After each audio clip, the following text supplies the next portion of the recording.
요 결론을 말씀을 드리려고 이제 주님께서 사도 바울에게 이런 말씀을 쭉 하셨어요. 그래서 이제 이 부분을 우리가 좀 심도 있게 좀 봤으면 합니다. 그러면 어떻게 이제 이 그림을 다시 한번 또 그리시면 어떻게 내 속에 있는 이 더러운 옛 성품을 이 옛 성품들을 이제 제거하느냐.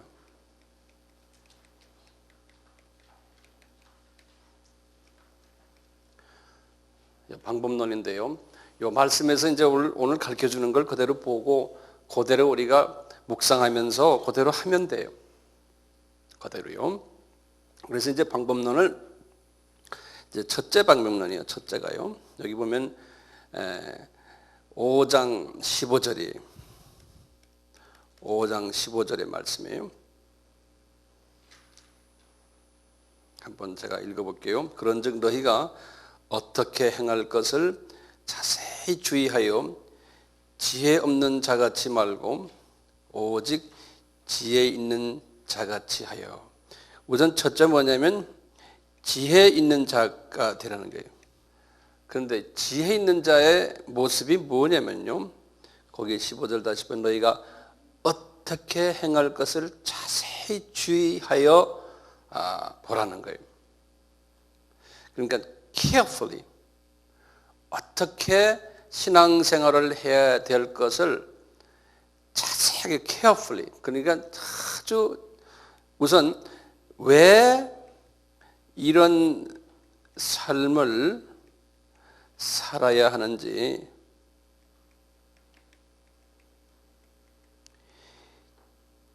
carefully라는 것은 아주 조심스럽게 자세하게, 영어로 제가 써요 carefully,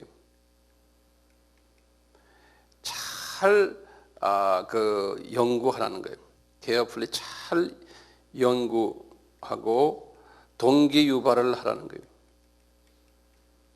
제일 먼저 마음 자세가 중요하다는 거예요. 왜? 그럼 우리가 이거 왜 그럴까요? 한마디로 하면 우리가 유업을 받으려고요. 예? 그러면 이게 어떤 분은 유업을 받으려고 하면 어떤 분은 그래요. 상당히 이기주의다 그럴 거예요. 예? 그거 안 받고 그냥 뭐 구원 받았는데 적당히 살다가 유업 안 받으면 어때? 이렇게 생각할 수도 있죠. 이 유업을 받는다는 말은 뭐냐면요, 하나님을 기쁘게 해주는 거예요. 그러니까 하나님의 뜻을 깨닫고요, 이분을 만족시켜주는 그러한 사람의 태도예요. 구원을 내가 이렇게 값없이 받았는데 여기에 대한 구원에 대한 감사, 또 하나님을 이렇게 깊이 사귀고 보니까 정말 내가 하나님한테 한 것은 별로 없는데 나에게 주신 은혜가 너무나 크다. 그 은혜에 대한 감사의 하나의 그 발로가 이렇게 나오는 게, 그러면 내가 어떻게 하나님의 마음에 합당한 자가 될까? 은혜에 대한 감사예요. 감사에 대한 이제 나의 반응이죠. 이런 그 반응을 내가 하다 보니까 나도 모르게 유업을 받게 되는 거예요. 하다 보니까요. 예. 그래서 유업을 받는 거죠. 유업 받기 위해서 한다가 아니잖아요. 예. 이런 우선 이 동기 부여가 이제 분명해야 되거든요. 자, 그런 첫째 조건이고요. 두 번째 조건은요, 거기 보면 16절 써 있어요. 그래서 이제 그렇게 해서 지혜로운 자가 되라는 거예요. 지금 우리가 오늘 말씀 이렇게 서로가 나누는 이유는 이것 때문에 하는 거 아닙니까? 우리가 분명히 이제 지혜로운 자가 돼가지고 어떻게 살아야 될지를 우리가 이제 자기가 스스로가 깨닫는 거예요. 그 다음에 할 일이 뭐냐면요, 성서 보면 너무나 자세하게 돼 있어요. 세월을 아끼라, 때가 악하느니라 그랬어요. 이 세월을 아끼라는 거예요. 그때부터. 왜냐하면 우리 인생은 짧아요. 잠깐 하면 나의 60, 70이 돼요. 그러니까 요 세월을 아끼라는 말을요, 아주 그 원어나 이 영어에는 아주 기가 막히게 써놨어요. 예. 여기 뭐냐면 영어는 이렇게 써놨어요.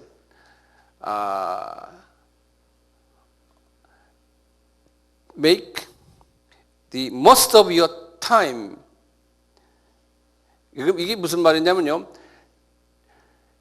시간이 있는, 나에게 주어진 시간이 있는데 이 시간을 그냥 쪼개고 해서요, 그 시간을 낭비하지 말아라, 그렇게 써놨어요. 그 시간을 낭비하지 말아라, 그런 말이에요. 세월을 아끼라는 말은요, 시간 낭비하지 말고 모든 기획을 잘 사용하라는 거예요.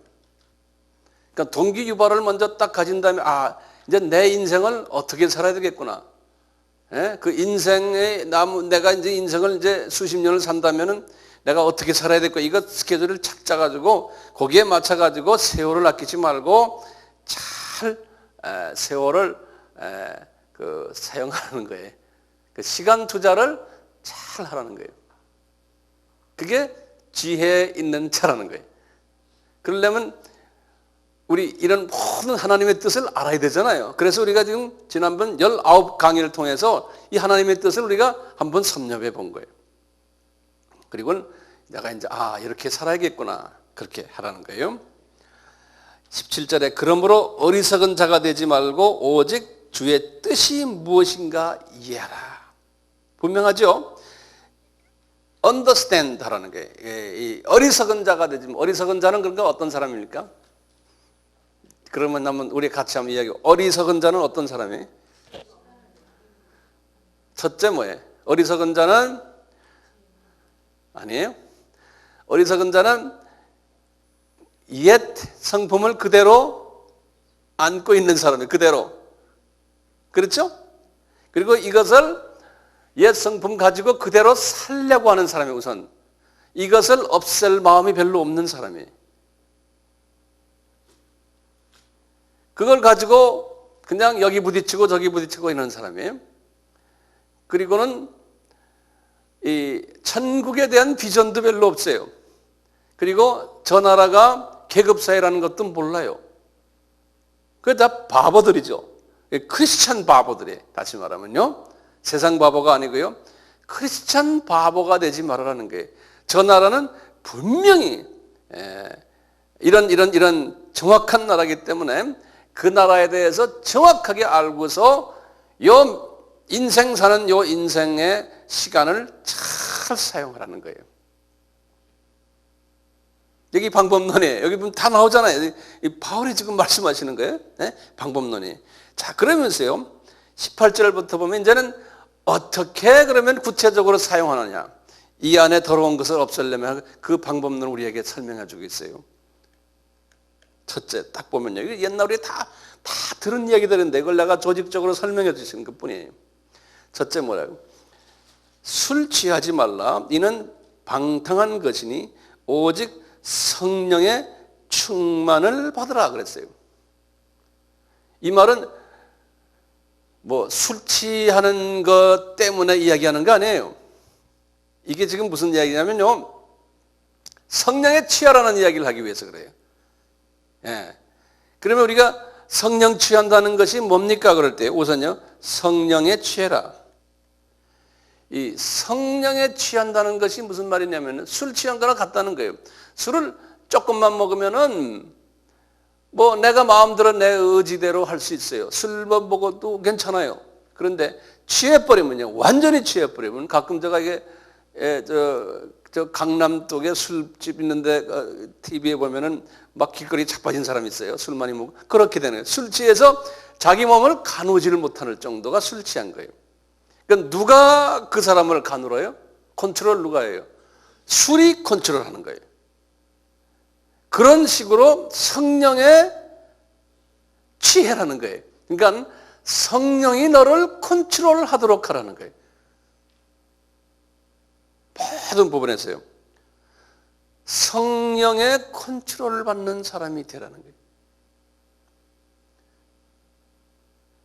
이 성령의 컨트롤을 받으려면은 어떻게 하면 돼요? 예? 성령의 컨트롤을 받으려면요, 제일 먼저요, 말씀을 우선 깨달아야 돼요. 그래서 영의 음식을 먹어야 돼요. 말씀. 이 말씀을 음식에, 영의 음식을 먼저 먹고요, 그 다음에 회개해야 되고요. 탄저 동화작용에 음식 먹고 회개해야 되고요. 다시 말하면 화장실에 가는 거예요. 음식 먹고 회개하고, 그리고는 숨을 쉬어야 돼. 숨 쉬는 게 뭐예요? 기도죠. 네. 숨을 쉬어야 돼. 이렇게 먼저 바탕을 깔아놔야 돼요. 그러면 이제 이 위에다가, 그러니까 몸이 건강해야 된다는 거예요. 술을 먹는 것도 건강해야지 술을 먹죠. 건강하지 않으면 술 취하지 못해요. 똑같아요. 이게 건강해야지만요, 그 다음에 성령이 와서 나를 탁 그냥 취하게 해도 내가 이게 견딜 수가 있어요.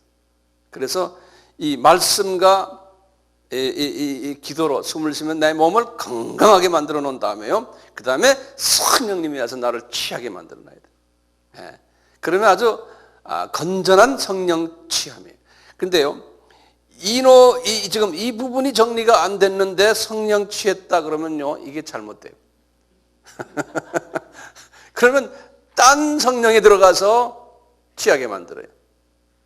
딴 성령이요. 그러니까 이 말씀이 제일 중요해요. 근데 말씀을 그래서 이제 이렇게 조직적으로, 체계적으로, 이렇게 우리가 배워놓으면은 이게 떠나질 않죠. 그렇죠? 안 떠나잖아요. 안 떠나게 해야 돼요. 그러면 이제 우리가 성령에 취할 수 있는 이제 준비가 되는 거예요.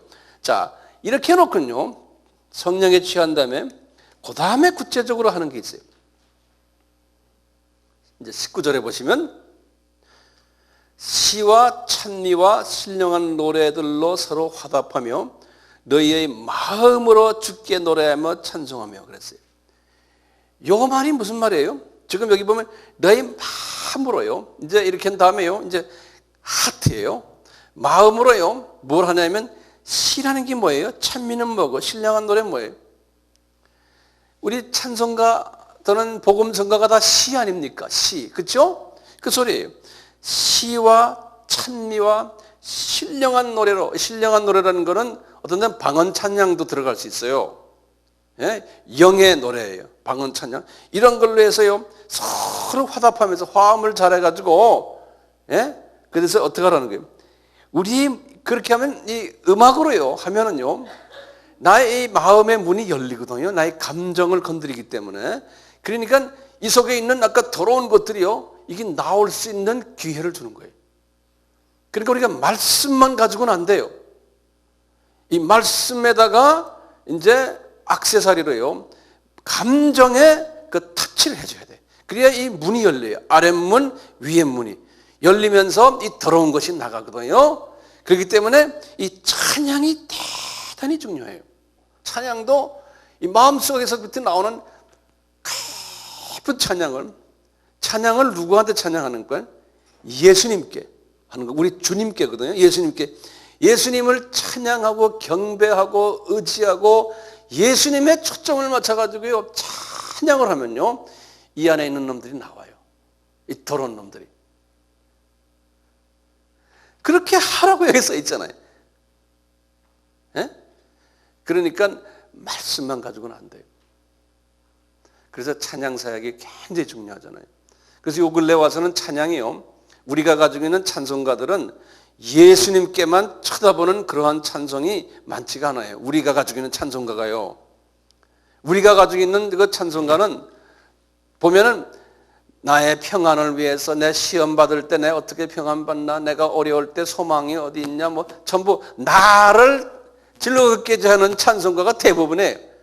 우리 한국 찬송가가요. 동의하세요? 네. 그리스도를 높이는 부분은 정말 많지가 않아요. 그래서 소위 요새 나오는 복음성가라면 여러분들 그냥 유행가라 생각하는데 아니에요. 요새 지금 세계적으로 유명한 모든 새로운 21세기의 찬송들은 하나같이 다가 예수님 높이는 찬송입니다. 이제 거기에 우리가 익숙해져야 돼. 예? 예. 거기에 익숙해져야 돼. 그러면 예수님을 높일 때마다 마음속으로 이게 마음문이 위에 문이 있고 아래 문이 있잖아요. 이게 다 열리려면 한두 번 찬송해서 돼요? 안 되잖아요. 그러니까 우리가 계속해서 반복해서 주님을 찬양하는, 반복해서. 그 찬양 인도하는 분들이 계속해서 반복하잖아요. 그 반복에다가 우리 좋은 또 여기 인스트루먼트들, 악기들이 옆에서 조화를 잘 이루어지면 우리 마음을 감동을 시켜서 이 마음 문을 여는 거예요. 마음 문이 열리면 쫙 이제 이게 이제 빠져나가잖아요. 이게 지금 세 번째 순서대로요. 예. 여기 나오죠. 그 다음에 20절에 뭡니까? 범사에 우리 주 예수 그리스도의 이름을 으로 항상 아버지 하나님께 감사하라는 거예요. 그러니까요, 이 범사에 아버지께 감사하라는 거예요. 이 범사란 말이 무슨 말입니까? 영어로는 이렇게 해서 at any circumstances 그랬어요. circumstance는 어떤 환경에 있든지 그런 말이에요. 이 말이에요. 이 범사란 말이에요. 어떤 환경에 처하든지, 다시 말하면 좋은 때나 나쁜 때나 그런 말이에요. 어떤 때는 주님이 우리를 훈련시키기 위해서 나쁜 환경을 주거든요. 여러 가지 그냥 참 힘든 환경을 줄 때가 있거든요. 그래도 주님이 나를 사랑하시니까 감사합니다. 나에게 뭘 가르쳐 주시려고 이런 시험을 주시는군요. 지금 이 찬양을 하고 말씀으로서 항상 이렇게 되고 찬양을 주님을 하는, 주님만 바라보니까요, 보이는 것을 바라볼 때는 우상이 되거든요. 예? 그래서 주님만 바라보는 건 우상을 섬기지 않는 거거든요. 그렇기 때문에 이런 상황 속에서 어떤 나에게 좋지 않는 일이 일어나도 주님 감사합니다.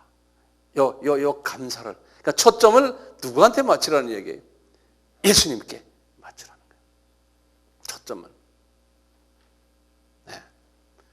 그러면 때가 되면 모든 것이 다 이제 주님이 잘하신다 그랬잖아요. 우리 뭐 그런 말씀들이 많잖아요. 특히 우리 잠언 3장 5절 6절에 있잖아요. 뭡니까? 잠언 3장 5절 6절 5절이 뭡니까? 너희는 마음을 다해서 여호와를 의뢰하라. 너의 명철을 의지하지 말아라. 그 다음에 범사에 그를 인정하라 그랬잖아요. 네? 똑같은 소리. 범사에 예수님을 인정하라는. 이분이 나를 사랑하시기 때문에 이런 걸 허락하시는구나. 범사에. 이거 굉장히 성숙한 사람의 수준이죠. 범사에. 왜냐하면 내가 이 예수님의 창중에 있기 때문에, 모든 것은 이분의 창중에 있기 때문에, 내 기준으로 생각해서 기분 나쁩니다. 나 이거 힘듭니다. 그러지만 주님의 기준으로 올라갈 때는 주님이 나를 사랑하시니까 뭘 좀 가르치시려고 이렇게 하시는구나. 이런 마음. 완전히 떠서 주님을 보는 거예요. 떠서 주님의 마음을 가지고 사물을 본다는 거예요. 이제 그렇게 하시라 그러잖아요. 범사에. 그 다음에요. 다섯 번째가 뭐냐면 그리스도를 경외함으로 피차 복종하라. 이 조건이 있어요. 뭐냐면 먼저 그리스도를 경외하라는 거예요. 이것은 영어로는 뭐냐면 the fear of God이라고 해요. fear.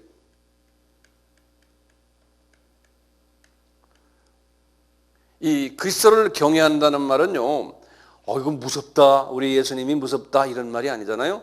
이 경외한다는 말은 이분을 이 공경한다는 말이에요. 공경. 이 존경하는 마음을 가지고서 공경한다 이런 거거든요. 존경에다가 존경 그다음에 공경, 공경. 영어로는 reverent. 우리 목사님을 reverent 그러죠. reverent. 이 말은 저는 이것을 이렇게 이해하거든요. 예수님이 이 천지 만물을 지으신 분이다. 그거 하나는 좀 적어보세요. 이 예수님을 공경한다는, 그리스도를 경외한다는 말이 무슨 뜻이냐면 이분이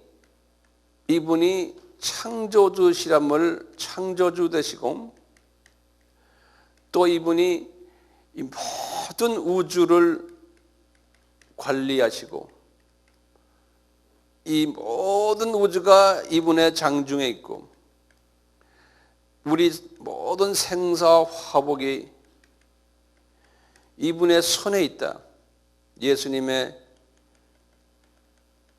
장중에 있다라고 믿는 이것을 믿고 그래서 이제 이분을 의지하고 존귀히 여기고 높이시고 우리가 높이고 이분을 우리가 예배드리고 이분을 우리가 찬양드리고 이 모든 것을 여호와를 경외한다 그런다. 여호와를 경외한다는 이 수준까지 가면요, 우리의 매일 기도가 탁 눈을 뜨면은 이것부터 먼저 주님께 이야기를 하는 거예요. 이런 사람은 우리 시편 34편의 7절에 그랬어요. 보호 천사들을 보내준다. 이런 사람들에겐 이제 그랬거든요. 그러듯이 이 수준까지 가면은요, 내 속에 있는 더러운 것들이 많이 나오죠. 많이 나오고 내가 이제 성화되는 거예요. 많이 나와요. 이렇게 하면서요. 그 다음에 그게 몇 번째죠? 5번째였어요, 아까? 이제는 6번째예요? 6번째, 피차 복종하라는 거예요. 그러면서 이 복종을 어떻게 복종을 하느냐? 나와 예수님 사이에서 내가 예수님께 복종하는 그 복종의 방법으로 우리의 삶 속에서 나와 관계되는 사람과 이 복종의 관계를 가지라는 거예요. 예수님과. 그러면서 이제 설명을 하네요. 그러니까 이 관계를 가질 때 이제 내 속에 있는 이 더러운 것들이 점점 더 나오게 되는 거예요. 실제 삶 속에서요. 그래서 이제 이야기하는 게 이 중에 첫째 복종을 무슨 관계를 하냐면 여자들아, 아내들아 그런 거예요. 아내들아, 남편에게 복종을 하는 거예요. 남편에게. 일단 제일 먼저 요구하는 게 아내들아 먼저 요구해요. 우리가 남편들아 이게 아니고요. 아내들아 먼저 남편에게 복종을 하는 거예요. 왜 그러냐? 남편이 아내의 머리라는 거예요. 그렇기 때문에 누가 교회의 머리입니까? 예수님이 교회의 머리라는 거예요. 그러니까 예수님이 먼저 존재하는 거예요. 교회보다도. 그렇기 때문에요. 먼저 여자가 다시 말하면 교회가 예수님께 먼저 복종하듯이 교인들이나 교회가 먼저 여자들아 남편에게 복종하라는 거예요. 그러면은 이 문제들이 많이 성화가 된다는 거예요. 근데 이 말세는 거꾸로죠. 말세는 지금 이 정반대예요.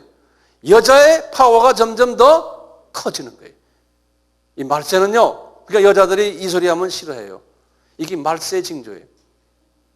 네. 그러니까 여자를 남자의 갈비뼈에서 뽑아냈잖아요. 근데 남자가 여자의 준역이 들어가지고요 사는 것은 성서적이 아니에요. 그렇다고 해서 남자가 그럼 여자를 때리면서 여자를 마음대로 하라는 소리가 아니에요. 여기 보면 분명히 나오잖아요. 그 다음에 그 여자가 남편의 복종을 하는 그 기초 안에서 먼저 그 다음에 남편들아 그러는 거예요. 여기 보면요. 남편들아, 아내를 사랑하라는 거예요. 어떻게 사랑하느냐? 예수님이 교회를 사랑했던 것처럼 사랑해 주라는 거예요. 여자가 좀 세더라도 궁극적으로는 순종해야 돼요. 남편한테. 그 남편이 믿음이 없는 남편에도 잘 참으면서 그 남편을 사람 만들 때까지 참아주면서 복종해 주는 게 좋아요. 여자가 말이죠, 신앙이 있고 남자가 신앙이 없다고 그래서 뭐 남편 목에 붙잡고 교회 가자 이래가지고 남자가 교회 와서 즐거워하고 교회 와서 사람 되는 남편 못 봤어요, 제가요. 남편 칭찬해주고 교회 안 나와도 여보 당신 최고야 그러고 계속 이래주면 남자가 나중에 잘 되더라고요. 지금 이게 말세가 돼가지고 지금 보세요. 이 남자가 머리가 될 남자가 다 꼬리가 돼가지고 지금 살고 있잖아요. 교회도 말이죠. 70%가 여자들이에요. 교회도. 전 세계가 다 그래, 전 세계가. 지금 꼬리와 머리가 거꾸로 돼버렸어요. 그런 가운데서 지금 주님이 지금 우리를 지금 사용하고 있어요. 지금 사용하고 계시거든요. 자, 이렇게 보세요. 쭉 하시다가요. 이제 재미있는 말씀이 나와요. 31절 보세요. 이러므로 사람이 부모를 떠나 그 아내와 합하여 둘이 한 육체가 될지니 이 비밀이 크도다. 여기서 보면 이 비밀이 크도다 그랬어요. 이것도 미스터리라고 그랬어요. 미스터리.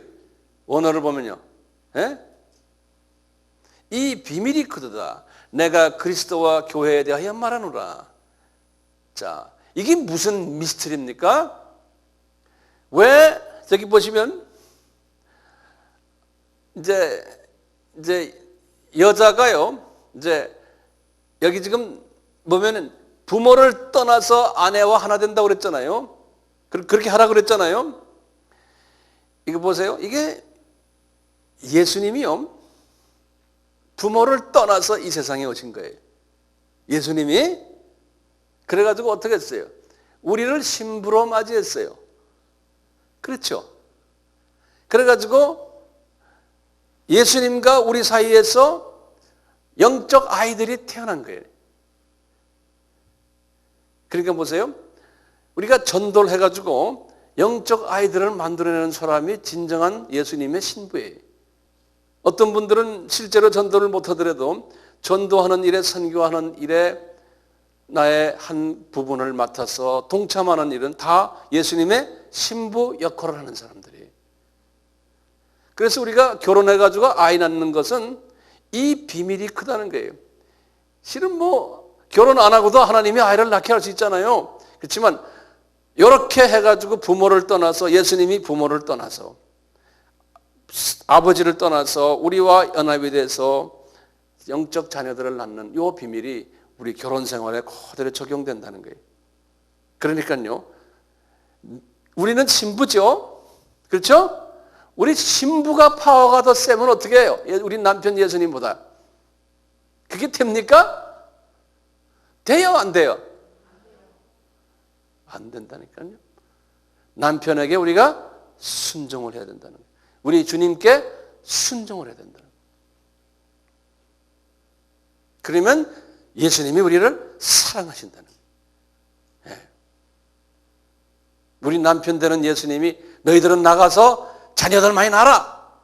그러니까 네 하고 나가서 우리가 자녀를 지금 낳잖아요.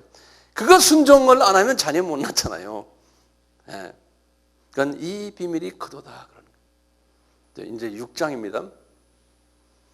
이어져서 지금 이제 아까 우리가 몇 번째 했어요? 6번째. 지금 이 방법론이에요. 어떻게 하면 내가 주 안에서 이 성화되느냐. 이런 모든 실제 속에서요. 지금 피차 복종까지 6번째 복종 방법을 아내와 남편 사이. 그러면서 지금 또 그러는 거예요. 그 다음에 여기 보면은 자녀들 이야기. 6장 1절에요. 자녀들아, 너희 부모를 주 안에서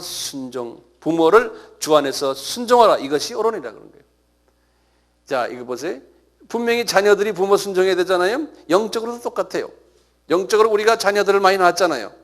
그럼 영적 자녀들이 그 영적 부모에게 순종을 하라는 거예요. 이 하나님의 영계의 질서라는 거예요. 그러면 어떻게 된다고요? 내 아버지와 어머니를 공경하라. 이것이 약속 있는 첫 계명이니 이는 내가 잘되고 땅에서 장수하리라. 육신도 잘되고 땅에서도 장수하니까요. 영적으로도 똑같이 이게 적용되겠죠. 그 다음에 네 번째, 여기 지금 피차 복종이 얘기, 아비들아 그런 거예요. 아비들아. 이제는 이 아버지들아 그런 거예요. 아버지들아, 너희 자녀를 노엽게 하지 말고 오직 주의 교養과 훈계로 양육하라는 거예요. 이 아버지 문제가 또 심각해요. 지금 여기 영적으로는 아버지가 누구예요? 여기서요? 자녀와의 관계에서? 여기서는 지금 성부 하나님을 이야기할 수 있죠. 그렇죠? 그러니까 성부 하나님은 자녀들과 이때는 성부 하나님 예수님. 예? 예수님과 우리와 낳은 자녀들이 있어요. 똑같이요. 예수님이요. 어떻게 하셨어요? 우리에게 오셨을 때, 이 영적 자녀들에게, 이제 예를 들어서 우리 사이에서 예수님과 우리 사이에서 이제 우리가 영적 자녀들을 낳았어요. 예? 예수님이 그 사람들에게 자녀를 낳기 위해서 어떻게 하셨어요? 예수님이 하늘의 방법으로 쓰질 않으셨어요. 예컨대요. 예수님은 지금 고차원이신 예수님이죠. 저 위에 굉장히 높으신 분인데요. 자녀들에게요. 너희들 이렇게 해라. 하늘의 그 엄청난 요구사항을 여기다 막 집어넣는 거예요. 그래갖고는 이 속에서 이 감당을 못한다는 거예요. 그래서 예수님이 사람의 레벨로 내려오셔가지고 예수님이 그렇게 너무 헤비한 거, 너무나 감당하기 어려운 것을 자녀들에게 요구를 하질 않아요. 이 말을 제가 다시 말하면 이건 뭐냐 성육신이라고 그러는데요. 우리가 자녀들에게요. 우리 육적 자녀들에게요. 예를 들어서 이제 아버지의 어떤 기준이 있어요. 그래가지고 너 이렇게 해라. 근데 지금 자녀들은 아버지의 그 기준을 따라가지 못해. 그리고 우리가 아버지가 어릴 때 생각만 하고는 자녀에게 자꾸 요구하는 거예요. 이렇게 해라, 저렇게 해라 하고. 이건 아이들이 따라오지는 못하는 거예요. 그래서 예수님처럼 어떻게 해야 되냐면 그게 자녀들이 노엽게 된다는 소리예요. 자녀들이 노엽다는 소리 그 소리예요. 우리 아빠, 아이고 나 우리 아빠 생각만 하면 겁나. 우리 아빠 너무 요구사항이 많아. 그러니까 아버지를 기피하거나 아버지가 무섭거나 이렇게 하지 말라는 거예요. 여기다 지금 그려놨어요. 그렇게 하지 말고 어떻게 하느냐? 아버지들아, 너희들은 니네들이 옛날 어릴 때 생각하지 말고 아들 수준으로 내려가서 아들의 그 수준 속에서 이해하려고 들어라는 거예요. 아이들을. 네. 그래야 아이고 우리 아버지가 내 친구구나. 나 이해해 주는구나. 왜냐하면 문화가 다르기 때문에 그래요. 완전히 다른 문화예요. 자식 문화하고 내 문화는. 예전에 우리 아버지가 지금 세상 때는 우리 아버지가 나를 다룰 때 그런 식으로 다뤘거든요. 우리는 그 유교 문화가 있잖아요. 그러니까 그대로 내가 받아가지고 내 아들에게도 똑같이 그 우리 아버지에게 받은 것을 그대로 막 전하려고 그러거든요. 이게 지금 얼마나 차이입니까? 5, 60년, 100년 차이 가까이 나는 다른 문화인데요. 요새 문화는 얼마나 빨리 지금 변합니까? 그러니까 요새 아이들하고 부모들이 사이가 안 좋은 게 그래서 그래요. 왜냐하면 아버지는 변하지 않는 옛날 문화를 가지고 아이들에게는 그 변한 다른 문화 속에 사는 애들에게 내 문화를 주입시키려니까 그게 안 되는 거예요. 제가 그걸 깨닫고 우리 애들에게 내가 이제 잔소리 별로 안 해요. 그대로 그냥 그래 하고. 그러니까 아이들이 편해요. 나한테도 이메일도 마음대로 하고 뭐 하고 싶은 말도 다 하고 그래요. 그 친구가 돼 보니까 그래요. 자녀들 노엽게 하지 말라는 말은 자녀들 문화 속으로 내가 내려가라. 그래서 이해해줘라. 지금 예수님이 지금 크리스찬들에게 그렇게 하잖아요. 예수님이 우리 크리스찬들에게 그렇게 안 하면은 지금 우리가 나만 할 사람 어디 있어요? 예수님이 자기 문화대로 우리를 다루시면 우리 문화대로 다루시잖아요. 예? 그냥 다 봐주잖아요. 그냥 눈 감고 봐주잖아요. 안 그래? 그러니까 하나님 예수님을 생각하세요. 그렇게 하라는 거예요. 그 다음에 보세요. 그 다음에 지금 이게 뭡니까? 그 다음에 다섯 번째 아비들, 그 다음에 종들아 그랬어요. 여기 4절 보면, 아니 5절 보면 종들아 두려워하고 떨며 성실한 마음으로 육체의 상전에게 순종하기를 그리스도께 하듯 하라. 여기 보면 지금 계속해서 순종하라는 거예요. 웃사람에게. 이 종들아가 뭐냐면 우리 같으면요 밑에 부하들아 그런 소리예요. 이제 지금은 종이 없으니까요. 여기 이제 주인과 종과의 관계도 웃사람이, 직장에서도 웃사람, 아랫사람. 그러니까 아랫사람이 직장이나 또는 어디 사회생활을 하면서요.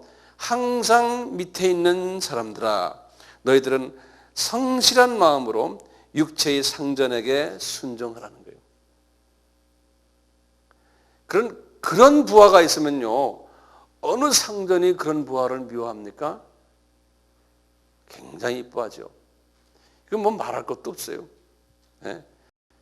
왜냐하면 6절 보세요. 눈가림만 하여 사람을 기쁘게 하는 자처럼 하지 말고 그리스도의 종들처럼 마음으로 하나님의 뜻을 행하여 단 마음으로 섬기기를 죽게 하듯 하고 사람들에게 하듯 하지 말라.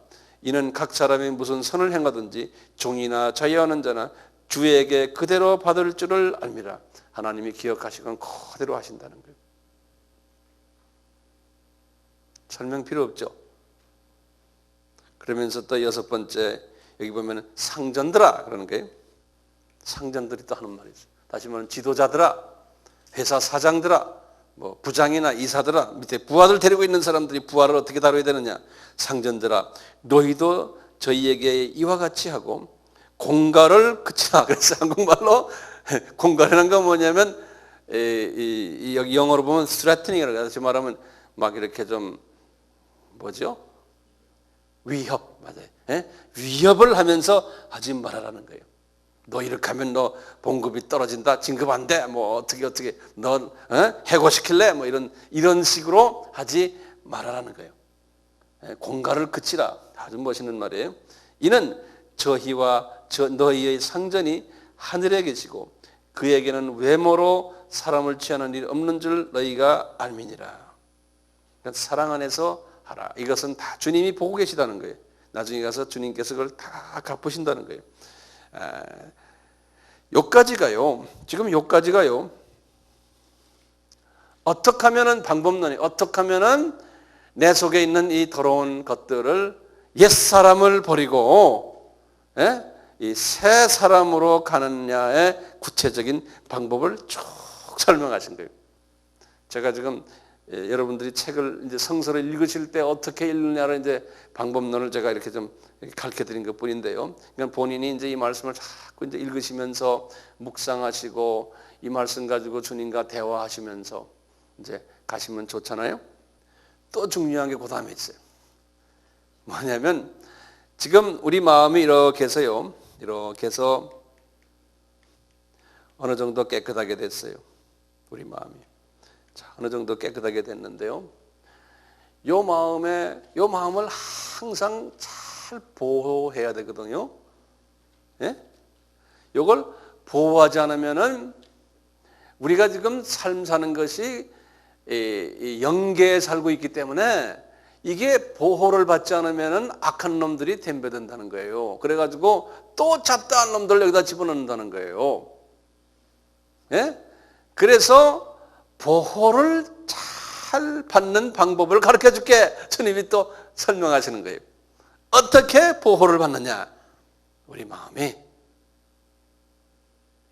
그것을 우리 유명한 하나님의 전신갑주라 그랬어요. 하나님의 전신갑주로 옷을 입어라 그런다. 하나님의 전신갑주. 그래가지고는 이 당시에 로마 시대니까요. 로마 군인의 모습을 쫙 주님께서 설명하시는 거예요. 로마 군인의 모습이. 로마 군인의, 제가 이 그림을 잘못 그려서 죄송합니다만, 자 보세요. 우리 그림 하나 더 그려보세요. 로마 군인의 이 하나님의, 자 이제 10절부터 이야기해요. 10절부터요. 이제 6장 10절부터 쭉 해서요. 10절부터 20절까지 하나님의 전신갑주를 말씀해요. 종말로 너희가 주와, 종말이란 말은 이 말세라는 소리 아니에요. 종말이란 말은 여기 뭐냐면 마지막으로 이런 소리예요. 그걸 이렇게 써놨어요. 마지막으로, 말세란 소리 아니라 그랬어요. 예. 마지막으로 너희가 주 안에서 그 힘의 능력으로 강건해지고 마귀의 괴계를 능히 대적하기 위하여 하나님의 천신갑주를 입어라. 우리의 씨름은 혈과 육에 대한 것이 아니요 정사와 권세와 이게 다 마귀가, 제가 예전에 아바에 설명했는데 9가지의 계층이 있거든요. 그 계층 속에서 지금 이게 중간 계층들인데요. 정사라는 계층이 있고, 권세층이 있고, 어둠의 세상 주관자들의 층이 있고, 그 다음에 하늘에 있는 악한 영층이, 지금 이 계급이 하나, 둘, 셋, 네 계급이 있어요. 네, 여기만 해도요. 이 악한 영들의 계급이든 이들과 싸움하는 것이 우리 크리스천 라이프라는 거예요. 네, 그래서 이놈들이 이 마음을 자꾸 이렇게 흐트러 놓고 이놈들이 자기네 마음을 자꾸 집어넣는다는 거예요. 그렇기 때문에 이 하나님의 전신갑주를 입고는 군인이 딱 전투하는 모습으로 우리의 그 하트를 잘 보호시키라는 거예요. 우리 하트를요. 그 보호하는 방법을 보세요. 우리 이게 잘 알잖아요. 여러분들 잘 알지만 이것을 이제 전체를 내가 이렇게 보면서 이제 해주면 더 이해가 쉬워져. 이제 보세요. 그런즉 14절입니다. 서서 진리로 너희 허리띠를 먼저 띠라는 거예요. 딱 보세요. 이거 제가 그림을 좀 그려볼게. 보세요. 이 로마 군인이 말이죠. 허리띠를 띠면 로마 군인들이 이렇게 치마를 입죠. 이 쇠 치마를 이거 허리띠고 치마를 이렇게 입거든요. 이 치마요. 이 그림을 그려놓으세요. 치마를 입는 이유가 뭡니까? 그래서 이게 여기 지금 보면 진리로 띠를 제가 진리 첫째가요. 진리로 띠를 띠라는 거예요. 그런데 이 띠는 치마를 딱 그 제대로 제자리에 딱 우리 몸에 붙게 하기 위한 거거든요. 예? 이 진리는 뭡니까? 영어로는 truth 그러죠. 이 진리는 예수님이 그랬죠. 요한복음 14장 6절에 나는 길이요 진리요 생명이니 그랬죠. 이건 여기 지금 예수님이에요. 예수님이에요. 예수님으로 띠를 띠라는 거예요. 예수님으로. 자, 그런데요. 자, 보세요. 이 띠가요. 만약에 허스근해지거나 띠가 딱 깨져버리면 어떻게 돼요? 네? 치마가 툭 내려가 버려요. 그거 잘 기억해 두세요. 군인이요. 지 아무리 전부 다 지금 완전 무장하고 있다가 이 치마가 내려가 버리면 어떻게 돼요? 군인이 힘을 써요, 못 써요? 전투 못 해요. 이 치마를 왜 입습니까? 왜 새 치마를 왜 입습니까? 뭘 보호하기 위해서 그래요? 공등이 보호하려고 그래요? 뭘 보호해요? 가장 중요한 생식기를 보호하기 위해서 그러는 거 아니에요? 그렇잖아요? 그거 한번 적어 놓으세요. 이 진리로, 이 진리는 뭐냐면요. 우리 예수님의 말씀이에요. 성서 말씀이에요. 이 성서 말씀으로요. 제대로 탁 서 있지 않으면요. 다시 말하면 이 성서 말씀이 정확하게 예수 중심으로 성서 말씀이 이해가 안 되면요. 그렇게 성서를 해석을 하지 않으면 예수 중심으로 해석하지 않으면요. 뭐가 되냐면은 이 마귀가 와가지고요. 내가 영적 재생산을 하지 못하게 해요. 이 남자의 이 재생산할 수 있는 부분을 그냥 잘라버려요. 예. 그러니까 예수로 카바가 되지 있지 않으면 만들어 놨는데 아기를 낳는데 그게 예수 아기가 아니에요. 잡놈 아기예요. 예. 그러니까 먼저 진리로 신구약의 말씀이 예수로서 탁 정돈이 돼 있어야 돼요. 지금 우리가 성서 공부를 많이 했잖아요. 전부 누구 이야기입니까? 우리가 지금요 알고 보면 예수 얘기 아니에요. 예수 빼놓고요 딴 얘기를 자꾸 하면 안 돼요. 이거는 그러면 딴 소리가 돼버려요. 그러면 영적 아이들도 그런 아이들이나 이 부끄러운 이 전투를 못해요. 전투하는 치마가 내려가 버린다니까요. 힘을 못 써요. 치마가 내려가면 어떻게 힘을 씁니까? 안 되잖아요. 그러니까 제일 중요한 게 먼저요. 그래서 제일 먼저 나오는 게 진리로 띠를 잘 매라는 거예요. 예수 중심으로. 예. 그래야지만 내 하트를 보호할 수 있다는 거예요. 내 이 하트를요. 두 번째 뭡니까? 진리로 의를 띠고 그 다음에 의의 흉배를 붙이고 그랬죠. 여기 흉배가 뭡니까? 여기 가슴을, 여기 하트 있죠? 이 가슴을 막는 흉배예요. 근데 그것을 의라고 그랬거든요. 영어로는 righteousness, 의라고 그랬거든요. 주님께서 그래서 너희들은 먼저 그 나라와 그 의를 구하라 그랬잖아요. 그 의라는 건 뭐냐면 의라는 거는 이 크리스천 예수를 닮아가는 라이프 스타일이에요. 의가 이 하트예요. 하트. 그러니까 이 하트가 뭡니까? 내 속에 있는 성품이거든요. 이 하트 속에 뭐가 들어있냐 그러잖아요. 예? 예수의 성품이에요. 다시 말하면 크리스천 생활 양식이에요. 이 크리스천 생활 양식은요, 하트 속에서 예수의 뭐로 여기 안에서 열매를 맺어요? 성령의 열매를 맺히거든요. 그러니까 크리스천 라이프는요, 주님을 닮아가는 라이프는 성령님의 기름 부으심과 성령 세례를 동반하지 않으면 이 열매가 맺어지지 않잖아요. 그러니까 다시 말하면 진리는 처음에 이거는 말씀으로 정하고 그 다음에 성령으로 기름 부음 받아야 돼. 의. 그래서 크리스천의 예수 그리스도의 모습으로 그런 성품으로 변해가는 그것을 딱 보호해주는 이것이 의의 흉배. 예수의 성품으로 닮아가기 위해서 보호시켜주는 보호막이에요. 지금 이 두 개가 다가 보호막들이에요. 다시 말하면 공격적인 무기가 아니고 방어적인 무기들이에요. 방어적인 무기들이. 그 다음에 15절에요. 세 번째가 평안의 복음에 예비한 신을 신으라고 그랬어요.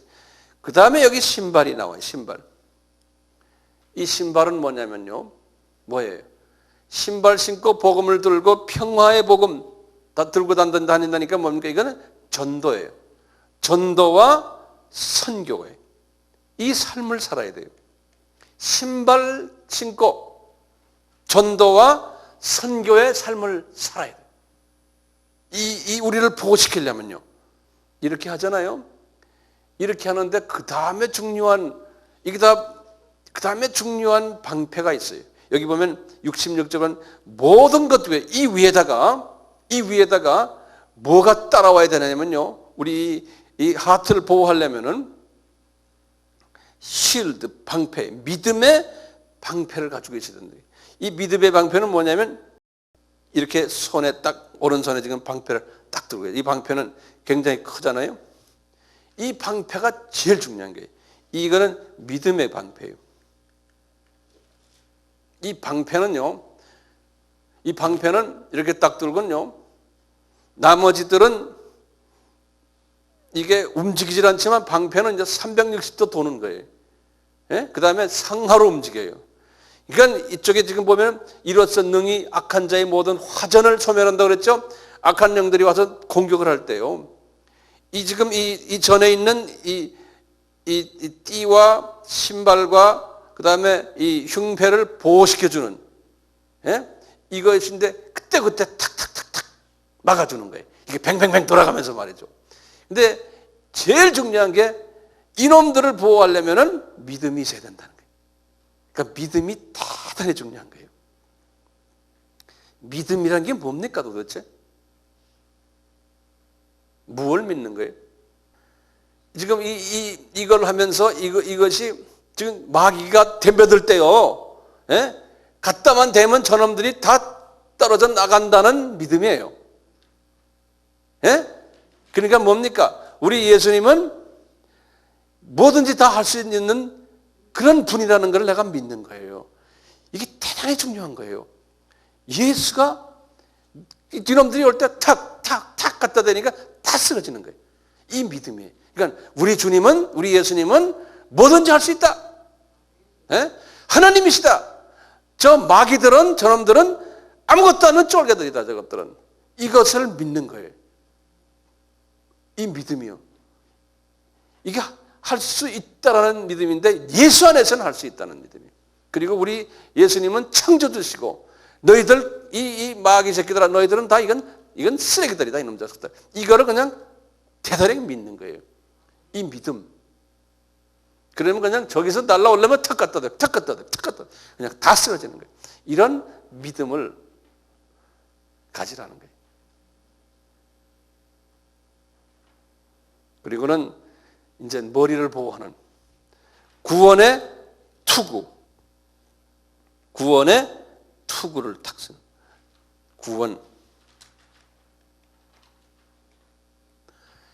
이 구원이라는 것은 salvation 아니에요. 구원은 예수님의 보혈에 의해서 우리가 구원받은 거 아닙니까? 그렇기 때문에요. 저는 이렇게 생각하거든요. 이 머리에 항상 예수님의 피가 가득 차 있게. 예수님의 피, 보혈. 그러니까 내 머릿속에요. 내 이 머릿속에 예수님의 보혈로 차 있는 거예요. 신학 지식이 아니고 신학의 무슨 교리가 아니고 예수의 보혈로서 항상 차 있는 거예요. 그러니까 예수 십자가로서 차 있는 거예요. 나는 그렇게 생각하거든요.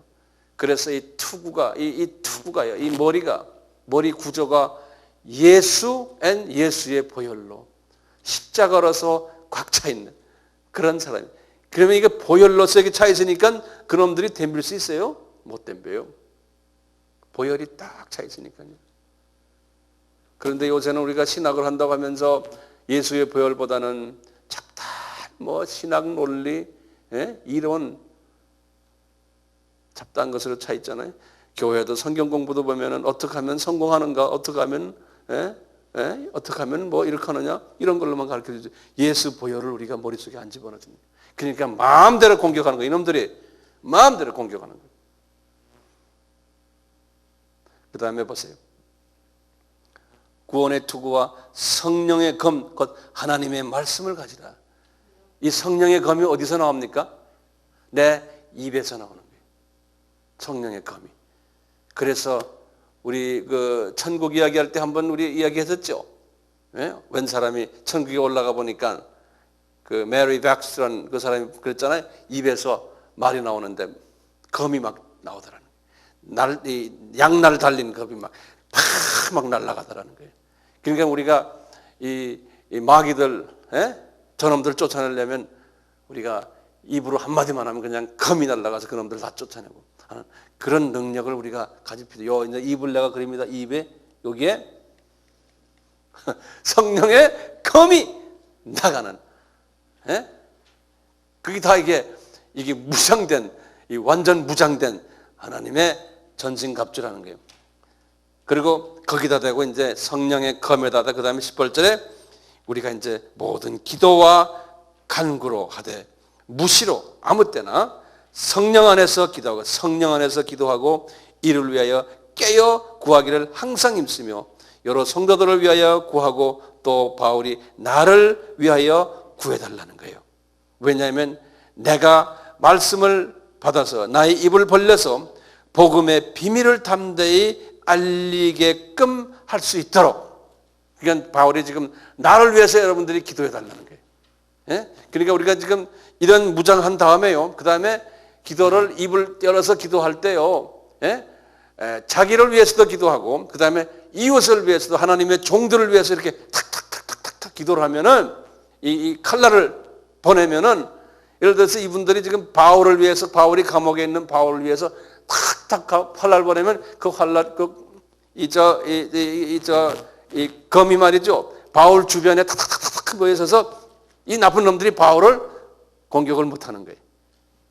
예? 또 탁탁탁 하면 뭐 우리 나를 위해서도 하면 탁 막아주고 내 자녀들도 마찬가지고 이렇게 착착착착 하는 거예요. 그러니까 이 말씀에 검이 나오려면 이 안이 깨끗해야 된다는 거예요. 이 안이 이 하트가 깨끗해지면 입 나온다는 거예요. 그래서 바울이 얘들아 너희들 나를 위해서 이 화살을 보내라. 이 검을 보내라. 그러잖아요. 목적이 뭡니까? 바울의 목적은 아주 뚜렷해요. 여기 보면요. 자기 안전을 위해서입니까? 예? 뭡니까?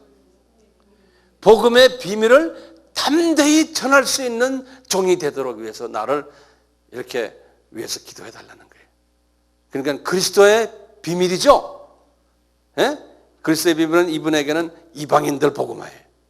이방인들 복음화를 위해서 내가 이 일을 할 테니까 내가 이런 하나님의 전시갑주를 입도록 나를 위해서 기도해 달라는 거예요. 그래서 20절에 그랬죠. 이 일을 위하여 내가 쇠사슬에 매인 사신이 된 것은 엠바세더라고 그래요. 대사라는 게 사신. 예? 여기 보면 사신이라고 그런 게 영어로는 엠바세더. 우리가 미국 대사 무슨 나라 대사 그러지 않습니까? 이분은 지금 그리스도의 대사라는 거예요. 예수님이 자기를 시켜서 너 이방 나라에 가서 복음 전해라 내 대신. 그래서 제가 이렇게 전하다가 지금 감옥에 지금 있다는 거예요. 이 일을 위하여 내가 쇠사슬에 매인 예수님의 대사가 된 것은 나로 이 일에 당연히 할 말을 담대히 하려 하심이라. 이분이 지금 결론은 뭐냐? 내가 이방인들을 위해서 복음을 전하기 위해서 이렇게 내가 지금 여기 이 자리에 와 앉아 있는데 너희들 나를 위해서 이렇게 나도 이게 하나님의 전신갑주를 입게 하고 나도 내 하트가 깨끗해지기 위해서 너희들 나를 위해서도 기도해 달라는 거예요. 응? 그리고는 21절부터 24절 보면 이제 두 부분이 있어요. 21절, 25절 안부를 다시는 이제 자기하고 같이 있는 사람들이 동시에 같이 이분들에게 에베소 사람들에게 안부를 전하는 거예요. 나의 사정 곧 내가 무엇을 하든지 너희에게 알게 하려 하노니 사랑을 받은 형제여 주 안에서 신실한 일꾼인 두기고가 이 편지를 가지고 가는데 너희들을 만났을 때 다 내가 어떻게 지금 지내고 있는 걸 자세히 말해줄 것이라는 거예요. 우리 사정을 알게 하고 또 너희 마음을 위로하게 하기 위하여 내가 특별히 저를 너희에게 보내었노라. 네? 두기고 기억나시죠? 그리고는 이제 이분이 23절, 24절 마지막에 다시 이분이 뭐합니까? 축도를 해주는 거예요. 아버지 하나님과 주 예수 그리스도에게로부터 평안과 믿음을 겸한 사랑이 형제들에게 있을지어다. 우리 주 예수 그리스도를 변함없이 사랑하는 모든 자에게 은혜가 있을지어다. 아멘. 여기 보면 평안과 믿음을 겸한 사랑과 너희들에게 은혜가 있을지어다. 아멘. 하고 에베소서가 이제 끝났어요.